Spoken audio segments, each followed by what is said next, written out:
Radio Prairie, le podcast qui vous parle des... Cette semaine, on continue d'échanger avec Patrice Pierre à propos de la bonne période de semis pour la prairie.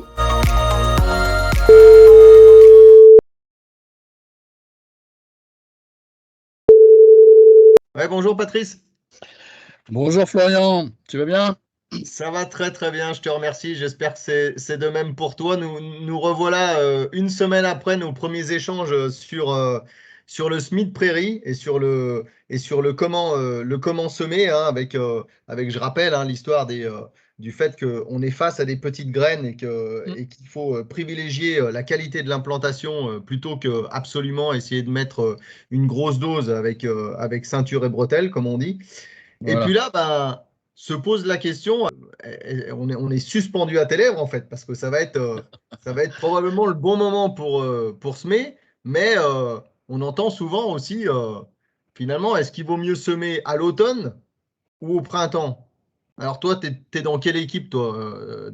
Les JO sont passés là, mais t'es dans quelle équipe, toi? Automne ou Alors, printemps? les JO sont en cours, je dirais, mais je suis dans l'équipe d'automne comme dans l'équipe de printemps, parce que je pense qu'il faut pas mettre forcément tous ses œufs dans le même panier en matière d'implantation, et il faut aussi s'adapter aux conditions climatiques du moment. Alors, clairement, on a effectivement deux grandes périodes d'implantation de la prairie, hein. L'automne, en gros, le créneau qui va du 15 août au 15 septembre. Le printemps, le créneau qui va du 15 mars au 15 avril, suivant les zones géographiques dans lesquelles on se trouve. Mais derrière ces deux créneaux-là, on a aussi des aléas qui sont de plus en plus perturbants par rapport à l'implantation. Et je vais prendre le cas de l'automne. Classiquement, les implantations d'automne, bon, elles se font début septembre, mais alors cette année c'est peut-être un contre-exemple, mais on a depuis une décennie là maintenant, des aléas climatiques du mois de septembre qui sont de plus en plus impactants pour l'implantation de la jeune prairie. Et les aléas en question, c'est les jours caniculaires en fait, hein, des journées chaudes, des journées de sécheresse, enfin des conditions de sécheresse persistantes qui font que si on implante début septembre cette jeune prairie, eh bien on peut prendre le risque que les jeunes plantules, au stade d'une feuille concernant les graminées, au stade cotylédon concernant les légumineuses, eh bien elles lèvent et elles crèvent en fait des conditions de sécheresse et des conditions de forte température qui viennent. Souvent, on attend un petit peu ces périodes en disant il va y avoir un petit peu plus d'humidité. Mais là, tu es en train de nous dire que des fois, le peu d'humidité qui revient, ça suffit pas finalement. Ça suffit pour faire lever, et derrière, les jours caniculaires reviennent. On se retrouve avec des conditions de température chaude, hein, des 25-27 degrés, hein, sur plusieurs journées consécutives, qui font que les jeunes plantules, elles crèvent de ces conditions-là. Alors ça amène une limite, hein, par rapport à l'implantation d'automne classique, pour laquelle on a trouvé un peu une porte de sortie ces dernières années. Alors, c'est pas forcément une méthode qui était très récente, hein, on a simplement remis au goût du jour une pratique ancienne qui consiste à implanter la prairie sous couvert d'une céréale d'automne ou d'un mélange céréalier à l'automne. Donc, dans le principe, on va décaler la mise en place de la prairie de début septembre à début octobre. Et décalant la mise en place du couvert prairial à début octobre, on peut très bien l'implanter sous couvert d'un mélange céréalier ou d'une céréale d'automne. Donc c'est ce qu'on pratique en avançant la mise en place du mélange céréalier et en semant prairie et mélange céréalier en même temps, le même jour. Alors avec quand même un certain nombre de précautions. C'est que si on part sur un mélange céréalier, par exemple, sur une base triticale poids, on est sur des profondeurs de graines, de profondeur de semis qui seront différentes de celles de la prairie. Ça peut nous amener à devoir semer en deux temps, hein. C'est ce qu'on a pratiqué, hein, dans les essais qui ont été menés en Pays de Loire sur cette question-là. On semait en deux temps, c'est-à-dire que dans un premier passage, on venait semer le mélange céréalier, puis on revient semer la prairie juste au-dessus, de manière à avoir les bonnes profondeurs de semis pour nos deux prairies, enfin nos deux couverts, hein, prairies comme mélange céréalier. Et ça, c'est une alternative qu'on a testée depuis une bonne dizaine d'années et qui a montré quand même toutes ses aptitudes pour contourner cet aléa climatique de début septembre. C'est-à-dire que si la fenêtre climatique, là, elle n'est pas forcément très favorable, dans la première décade de septembre, on peut très bien attendre et différer la mise en place de la prairie à début octobre, en l'implantant sous couvert d'un mélange céréalier sur lequel on fera une valorisation fourragère. C'est-à-dire que la prairie et le mélange céréalier, on va les retrouver au printemps en production. Eh bien, cette ressource-là, de manière à quand même sécuriser la qualité de l'installation de la prairie et à ne pas la remettre dans la sécheresse de l'été suivant trop rapidement, la précaution qu'il faut prendre, à mon avis, elle est celle d'une valorisation fourragère de ce mélange céréalier combiné à la prairie. C'est-à-dire qu'au mois de mai, dans une récolte classique, ou plus précocement, si on veut aller chercher un peu plus de qualité, on va faire un enrubanage ou un ensilage de cette céréale au stade de ce mélange céréalier, au stade immature, de manière à libérer la prairie suffisamment tôt. Et les constats qu'on a pu faire en travaillant cette façon de faire, cette manière d'implanter la prairie, c'est que ça marche globalement à peu près pour toutes les configurations d'espèces prairiales. Il n'y a que la luzerne qui nous a présenté un peu des limites, mais les espèces comme le raigrand anglais, la fétuque élevée, la fétuque des prés, les trèfles blancs, les trèfles violets, trèfles hybrides, tout ça, ça a été en capacité de supporter des installations un peu décalées, de manière à implanter et à contourner quelque part les difficultés d'une installation automnale qui sont de plus en plus quand même prégnantes ces dernières années avec ces sécheresses. Alors après, il y a l'implantation de printemps qui est un autre créneau qu'il faut aussi, à mon avis, savoir utiliser, notamment vis-à-vis des légumineuses, qui sont, l'implantation de printemps, c'est souvent une période qui leur est beaucoup plus favorable que celle de l'automne. Les températures augmentant, elles vont s'installer aussi plus facilement. Mais ça génère aussi le fait de, ce créneau du 15 mars, 15 avril, qu'on peut décaler suivant les parcelles. Si on est en face d'une parcelle qui est un peu humide, on peut aller un peu plus tard, forcément.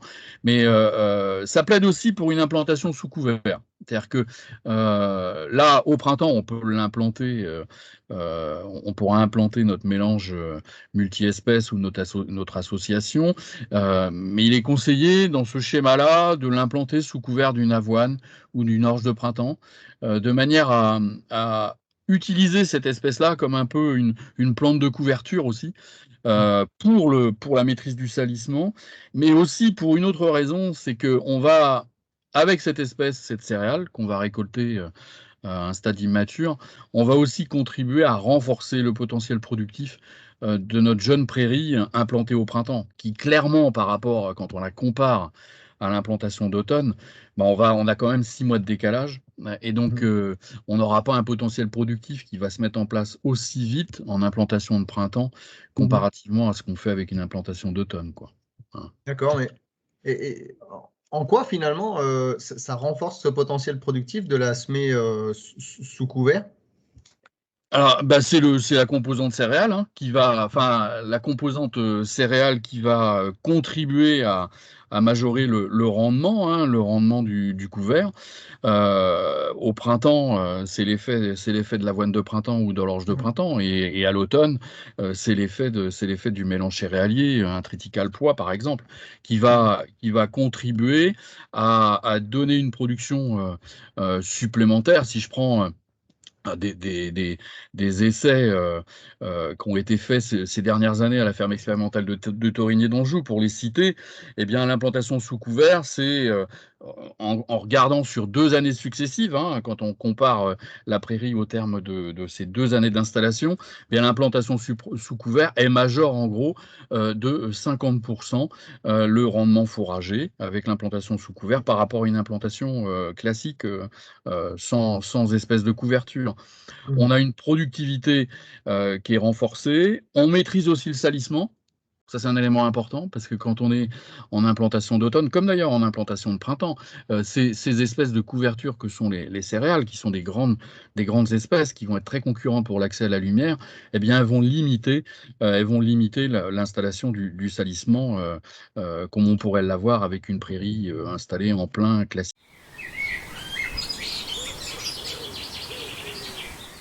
Et ça m'amène cette question aussi. Tout à l'heure, donc tu parlais par exemple de l'enrubanné. Quand on parlait du semis d'automne, c'est enrubanage en mai, etc. Est-ce qu'il y a d'autres modes d'exploitation parce que par chez nous, il y a pas mal de gens qui sont en AOP qui peuvent des fois pâturer. Alors, Qui peuvent pâturage, sécher ce fourrage. Et est-ce qu'il est séchable, ces couverts-là, est-ce qu'ils sont séchables? Et j'allais dire à fourrager, non, pas avant le 1er juin, donc on va pas conseiller cette voie-là. Mais... Pour ce qui relève du pâturage, dans le réseau qu'on avait pu suivre au moment des essais qui ont été mis en place sur cette question-là, on avait notamment des éleveurs de moutons qui pâturaient ces mélanges céréaliers avec la prairie implantée sous couvert. Il n'y a pas d'objection, enfin à mon sens, tant qu'on respecte le sol, tant qu'on n'est pas dans des conditions où on va faire du matraquage, il n'y a pas d'objection à venir pâturer cette ressource-là. La récolter en grains, ça c'est une autre option qui a été travaillée. Avec quand même une petite limite, c'est que on va libérer la prairie quand même relativement tard. On va la libérer en juillet quand on fait une récolte en grains de ce mélange céréalier-là. Et là, on peut être à la veille de conditions de sécheresse qui sont assez brutales et qui peuvent être impactantes pour la jeune prairie. Donc ça, c'est une limite qu'il faut quand même qu'il faut intégrer. Alors, il y a eu des travaux qui ont été faits dans ce sens-là, qui ont montré que finalement, les effets sur le rendement n'étaient pas si importants que ça. Mais suivant les régions, je tempérerais quand même ce propos-là en me centrant quand même sur la sécurité par rapport à la prairie, c'est-à-dire une valorisation fourragère du mélange céréalier avec la prairie qui est en dessous, pour libérer la prairie suffisamment tôt, avant de se retrouver dans le sec de l'été, quoi. Ok, très bien.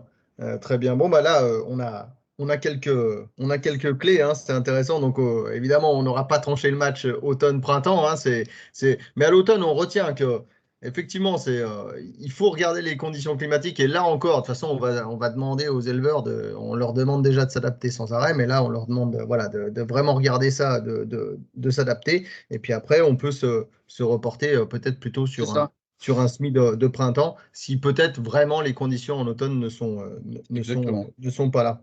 Ok. Eh ben, merci beaucoup, Patrice. On se retrouve une dernière fois, un dernier appel la semaine prochaine. Finalement, sur qu'est-ce qu'il est important de semer. Et là aussi, évidemment, que tu n'auras pas une réponse toute faite sur il faut semer ça et c'est tout. Et on verra comment on prend ces décisions-là de quelle espèce semer. Voilà, merci beaucoup. Merci Florian. À la prochaine. Bonne journée à toi. À bientôt. À la semaine prochaine. Allez, réagissez, commentez, interpellez-nous même. Rendez-vous la semaine prochaine et n'oubliez pas de pâturer. Chaque mardi, retrouvez un nouvel épisode de Radio Prairie sur la chaîne YouTube du groupe Herbes Franche-Comté. Radio Prairie, le podcast qui vous parle d'herbes.